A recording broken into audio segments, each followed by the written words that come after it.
EU announces new measures against Russia's shadow fleet.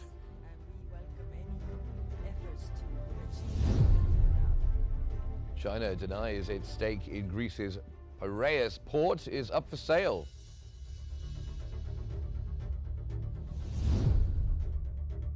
And NVIDIA CEO Jensen Huang dismisses fears of an AI bubble.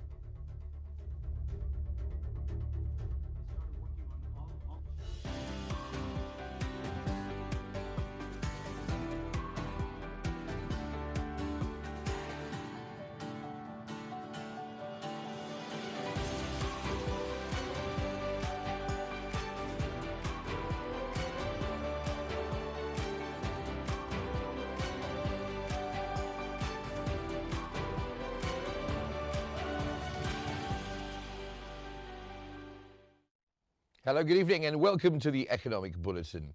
We start off with the global economy as the World Health Organization has announced it will reduce its workforce by nearly 25%, eliminating over 2,000 positions by mid-2026 following the United States' departure from the organization. The staff reduction responds to the loss of Washington's funding, which accounted for around 18% of the WHO's budget. WHO Director General Tedros Adhanom called the restructuring one of the most difficult in WHO's history, but necessary. The organization also faces a $1.06 billion budget gap for 2026-27, though this is smaller than previously projected.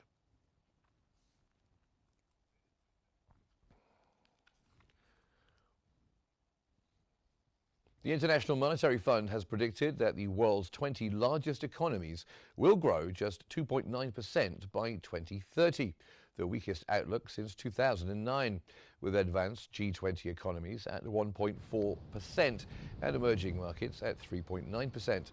The bank noted that disinflation was continuing, but headline inflation in G20 countries is expected around 3.5% in 2025, with US core inflation not reaching the Fed's 2% target until 2027. The IMF urged countries to reduce trade barriers and uncertainty through clear, transparent trade policies.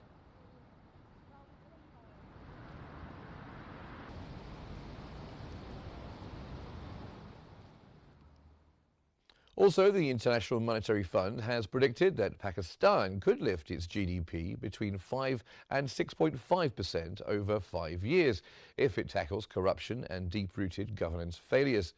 The IMF urged simplifying tax policy, restructuring the Federal Board of Revenue of Pakistan, and strengthening audits. It also criticized Pakistan's reliance on supplementary grants that bypass Parliament.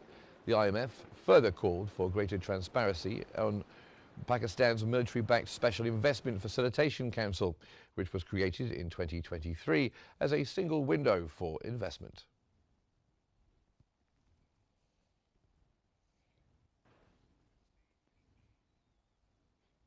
Europe now, and European Union Foreign Policy Chief Kaja Kallas has announced that the EU will implement new measures against Russia's shadow fleet and pursue additional sanctions on vessels and enablers. The strategy forms part of a broader two-point plan to weaken Russia while supporting Ukraine. Kallas stated that the EU will seek pre-boarding agreements with flag states as part of enhanced enforcement efforts. The announcement signals continued pressure on Russian energy transportation networks amid ongoing conflict in Ukraine. On board, so this is very clear. What we as Europeans have always supported.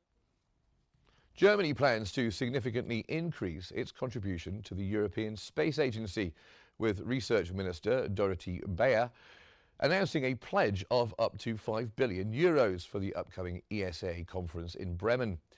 The commitment marks a substantial rise from the €3.5 billion allocated 3 years ago.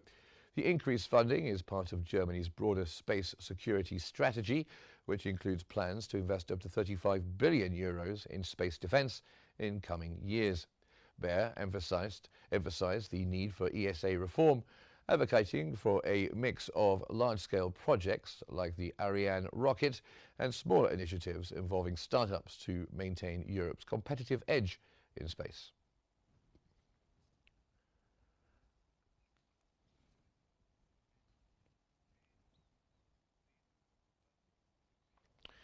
Now, China has firmly denied that its controlling stake in Greece's Piraeus port is for sale, pushing back against remarks by the new US ambassador that it should be balanced against. The Chinese embassy in Athens issued a rare public statement calling the ambassador's suggestions groundless and accusing the US of displaying a Cold War mentality. State-run COSCO Shipping holds a 67% stake in Piraeus, one of Europe's largest ports, which it acquired in 2016. US Ambassador Kimberly and Guilfoyle has said that Washington could help support the region by building infrastructure to counter Chinese influence and suggested the port could be for sale.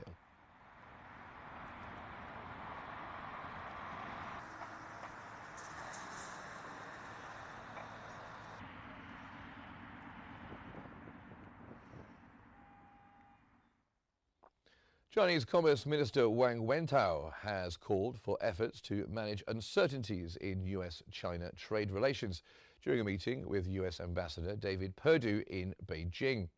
Wentao stressed that both countries should recognize they must coexist and can achieve mutually beneficial outcomes. He also raised concerns over US tariffs, export controls, investment restrictions, and clauses in US trade agreements with other countries. Wentao further reiterated China's position on the dispute involving chipmaker Nexperia.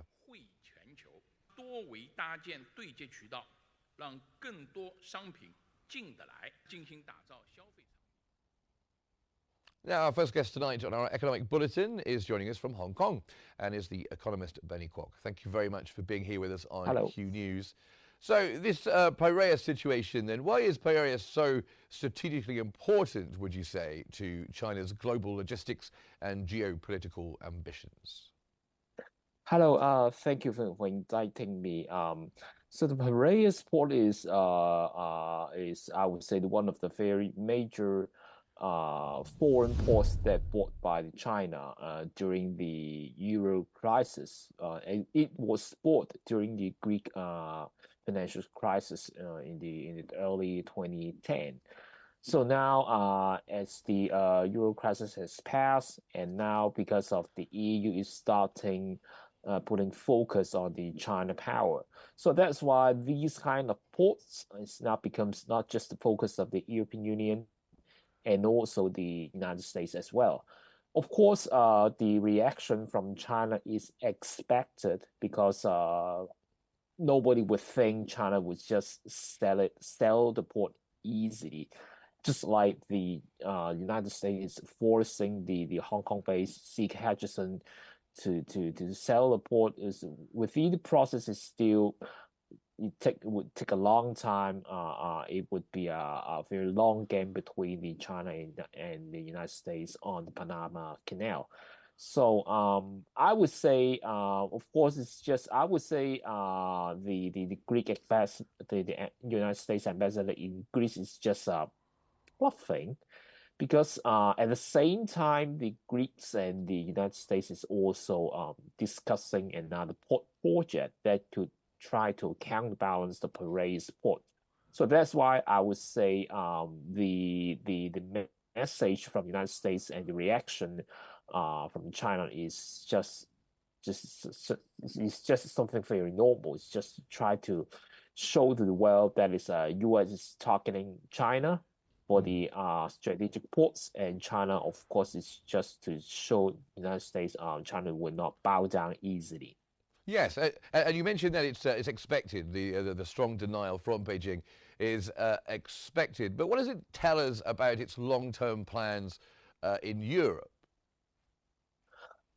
Of course, I would say because of the China providing the ports, of course, is because of cheap, and also because of the COSCO, the very important state-owned China enterprises to try to just like to learning from the West, that is to try to do buying the ports so that China could control some of the so-called the trade choke points because of the China's very enormous trading and economic power. So once China could have some control or even a major control of those ports, then China would have the bargaining power, especially when have the trading terms, especially with the European Union. So that's why you're seeing there are many issues about the China overcapacity problems with the European Union, and even China have some very tight, very particular control on the semiconductor industries in European Unions, and many of the European Unions do not have very much bargaining power with China because China control many of the supply chain. So of course, port is one of the supply chain as well. So that's why I would say China won't easily give up those ports. So it is the very reason behind why they buy the ports at the very beginning. Indeed, and the politics of this is very interesting, isn't it? Kimberly-Ann Guilfoyle making these comments, suggesting in a kind of a downplayed way that it could be for sale. There's a lot of politics being played here, isn't there? Are the Americans, do you think, just trying to unsettle China and the Europeans and their relationship just a little bit? I would say Guildford's comments just try to put some pressure on Greeks or on the European Union as well. Of course, I don't think United States would I don't think United States would think China would just sell a port easily. I would say it is just first is putting pressure for Greeks to speed up the project with the United States, and also to try to send a message to the other European Union, other European countries, especially Spain and other those countries which has the ports that being controlled or leased to the China. That is try to let them know United States is watching them and don't want those European countries to have to let China expand its control on the ports, because it is affecting of course, the American national security and also the European national security as well. And of course, the EU is very risk averse when it comes to upsetting the United States a lot of the time. Could you foresee any situation where China's hold, I think it's the Costco is 67% stake in Piraeus? Could you see this particular port and other strategic assets being at risk by this pressure from the United States? At this moment, I don't see any very the stake of the ports, because it is black and white written in the contract. So I don't think though the controlling power for China for the Piraeus port would be changed in the very short term, because it's bounded by the contract. So that's why United States is doing another way. I can't take this port, so why not I build a port B, port C, port D? So we are seeing that is United States is discussing with Greece to build another port to try to counterbalance the Piraeus port. So we are seeing United States is stepping in Europe, is not just forcing the European Union to buy more weapons or building their military capabilities to counterbalance the Russia, and also forcing the European Union to pay very attention in terms of the national security on China's economic power. And so that's why you're seeing the European Union is having more policies are concerned on the China overcapacity problems, and also especially they are raising the taxes on the China EVs industry because it is hurting the European Union industries as well. Well, thank you very much. Always a pleasure. Benny Kwok there joining us from Hong Kong, economist who is one of our regular guests here on our Economic Bulletin. Thank you very much indeed. And now let's get the latest developments in the United States itself.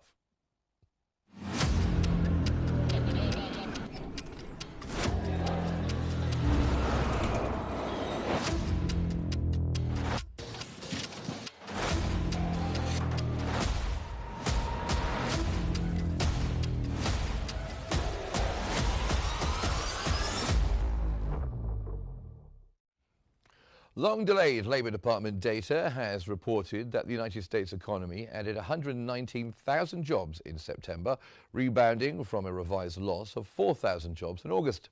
The unemployment rate, nevertheless, rose to 4.4%, signalling continued labour market softness. The report, delayed by the government shutdown, confirms a significant slowdown in job market momentum. Economists now estimate the economy needs only 30,000 to 50,000 new jobs monthly to keep pace with population growth, down from roughly 150,000 in 2024. The data comes as Federal Reserve officials express caution about further interest rate cuts.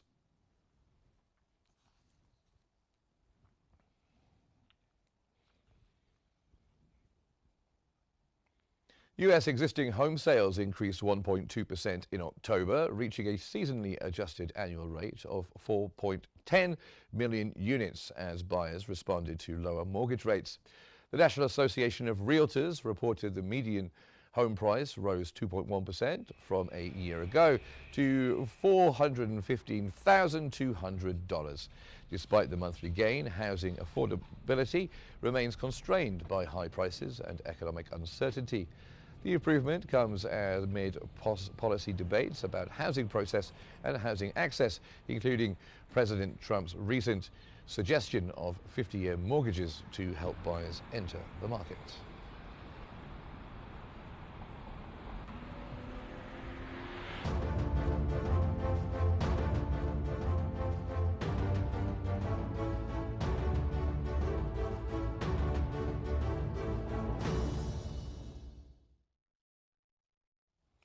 Russian President Vladimir Putin has called for a national task force to coordinate the development of domestic generative AI models, saying they are essential for safeguarding Russia's sovereignty.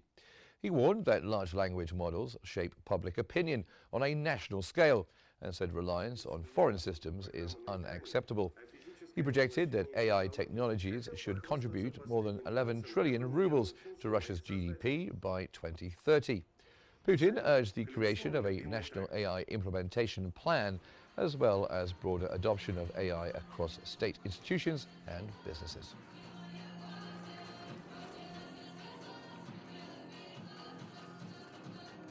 Значимо не только наличие собственных технологий. Важно обеспечить их широкое практическое использование, добиться фронтального внедрения в промышленности, на транспорте, в здравоохранении, государственном управлении в других секторах. На этой теме хотел бы остановиться чуть поподробнее. В национальной стратегии развития искусственного интеллекта поставлена цель.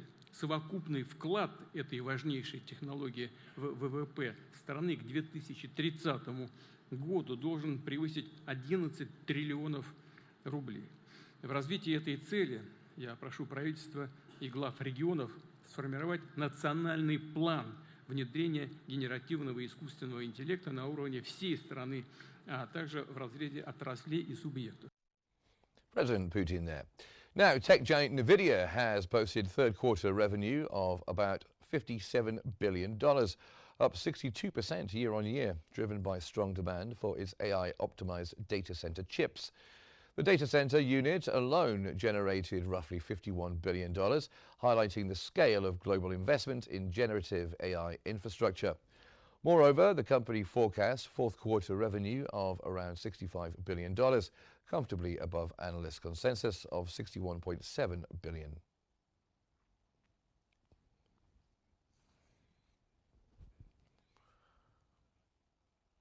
And NVIDIA CEO Jensen Huang has dismissed fears of an AI bubble after the company reported a sharp rebound in growth following several slower quarters. He noted that NVIDIA sees a fundamentally different trajectory from the market's bubble concerns, arguing that its computing technologies will increasingly underpin everything from software development to robotics.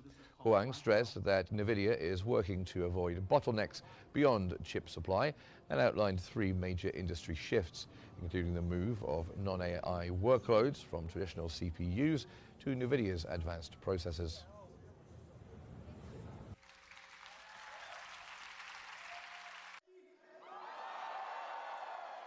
Pushing back against mounting warnings of an AI bubble, NVIDIA CEO Jensen Huang insisted that the sector's rapid expansion is being driven by genuine technological shifts rather than a speculative excess. His confidence was backed by NVIDIA's blockbuster results. The company reported third-quarter revenue of $57 billion, with data center sales alone soaring 66% to more than $51 billion. Key Blackwell generation chips are already sold out, and NVIDIA expects revenue to climb to around $65 billion next quarter. Strong signals that demand for AI infrastructures is still accelerating, not cooling. Blackwell architecture. But even with NVIDIA's upbeat outlook, concerns over an AI bubble continue to loom over global markets. Tech giants, including Google, have cautioned that parts of the AI ecosystem are showing signs of irrational spending, echoing warnings from analysts who note that valuation across the sector have surged far faster than realized profits. That tension between extraordinary investment and uncertain long-term returns has become one of the defining questions for investors. The implications for markets are significant. AI has now become a key driver of capital flows, stock market momentum, and national industrial strategies. If the AI boom delivers the productivity gains many expect, it could support years of economic expansion and justify today's heavy spending. But if returns fall short, the correction could ripple across chips, cloud computing, software, and broader tech valuation. For now, NVIDIA's numbers have bought the market some reassurance, but the debate over whether AI is a transformative revolution or an overheated investment cycle is far from settled. Now, our next guest is the information technology expert, Mohammed Azem, who's joining us from Cairo. Thank you for being here with us. So do NVIDIA's record data center revenues and these sold-out Blackwell chips, do they reflect sustainable long-term structural demand, or is this a temporary surge with hyperscalers racing to build capacity? Where are we, would you say? Thank you, Mark, for this question. Actually, we are witnessing a huge increase of the size of data what we are dealing with. So for sure, we'll have to get more computational power, that we need more powerful computers with more powerful processors, and the demand always will be there unless we are going to witness a new wave of technological development with the quantum computing. This is another game changer. So for the time being, I think the requirement or the need, the market need for high computational power is always there. The demand is growing, and of course we are witnessing this every day. However, unless we are going to be disrupted by another wave of technology, and this wouldn't be in the near future as I see.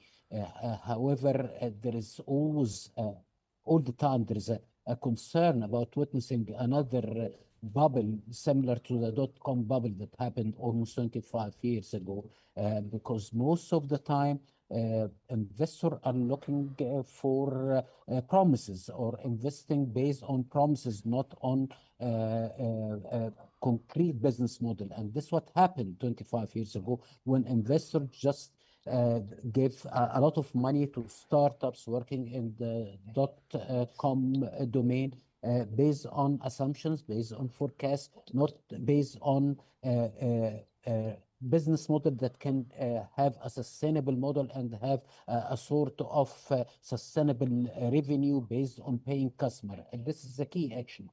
So we might see another bubble, but I wouldn't say that would be that severe, similar to what happened 25 years ago. Yes, and that's what we always think of, isn't it?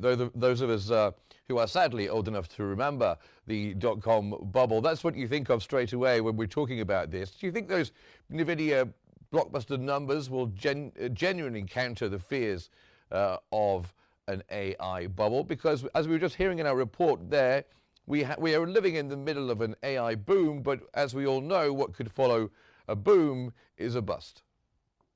Not only a bust, actually will have a kind of maturity rather than a bust. Because this is the norm of the technology, actually. You'll have a huge growth, then we'll have a sort of stability, or you reach the maturity phase. And we haven't reached this maturity phase yet, because AI is not what we are seeing today, because AI is actually changing everything that we know. It's embedded in every single economic sector.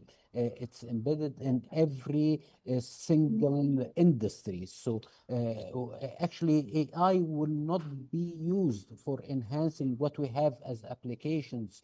Actually, it will create new vista of applications totally different.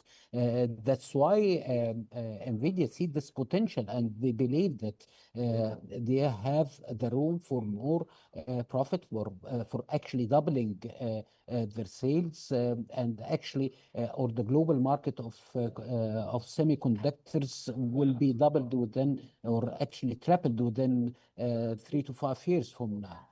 So this is actually there is no one single answer for that, because it's a very complicated matrix. The size of information is getting beyond imagination. The need for computing power is quite needed, and we need more powerful computers. We need more powerful processors. The key here is we'll have, or for the companies to be sustained, is to have integrated technology and business strategy together, because most of the time what happened, if there will be a misalignment between the technology strategy and the business strategy, then we'll have the problem. As long as the company has very robust, very dynamic, integrated, aligned business strategy with the technology strategy, they are safe. And this is what I see when it comes to a company, the giant chip maker like NVIDIA. And if you look at another competitor like Intel, and we discussed this before, as I remember that because Intel, they have a sort of misalignment between their business strategy and technology strategy. Look at the size of Intel and look at the size of NVIDIA. NVIDIA now is like 4.7 trillion, like, while Intel is just 1.7 billion US dollars. This shows the difference when we'll have disconnected strategies. So would you say that Mohammed Azam, that the current pace of AI infrastructure spending is justified by the actual gains emerging from generative AI? Actually, and we'll witness more growth in the near future, because the AI is actually changing the way we do things. It will create new set of applications that needs total different infrastructure, and that's why the chip maker like NVIDIA are trying to change their business model. Actually, they are not only selling their processors, actually they are leasing processors, are providing their processors as a service. And actually this kind of powerful processors are not needed only for AI-based application, but also for even the traditional application, like the search engine application, like the advertising application, like the business application. So this is a huge market, and also we are going more for autonomous systems. that systems that will never require an intervention for humans. And this autonomous systems actually will need more power, will need more computing power, will need more robust and more advanced infrastructure. So it's evolving all the time. That's why I believe we're still in the growth phase. We haven't reached by far the maturity. Actually, we're still far from the maturity phase of the technology life cycle. But not to be a downer on this, but if AI does, if AI returns fall short of expectations, how exposed are the markets? Because I've been reading this week that it's not just going to be bad for the markets, but for the planet and for all of us. We're all going to be hit should this boom turn to a bust. Actually, if we'll have such AI shortage or have a AI bubble, I think this will be the most catastrophic disaster that we'll witness in the 21st century, because there are a lot of investment. We are talking here about trillions of dollars investment in AI sector, coming from China, coming from the United States, coming from European Union, but actually, maybe some companies will suffer from such, I would say, bubble, or because there always there's a mechanism to stabilize the market. Actually, Okay. the market is always quite keen to keep the only good companies that have. Indeed. I'm going to have to cut you off. Unfortunately, we're just out of time. Sorry about that. Mohammed Azam, thank you very much for that. And we shall continue to watch closely to see where this goes. Information technology expert Mohammed Azam there joining us here on Q News. And that brings us almost to the end of our bulletin, but let's recap what we've been covering this evening. The EU announces new measures against Russia's shadow fleet.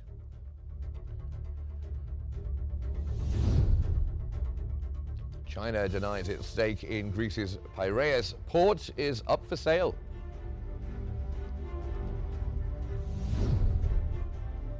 And the Nvidia CEO dismisses fears of an AI bubble.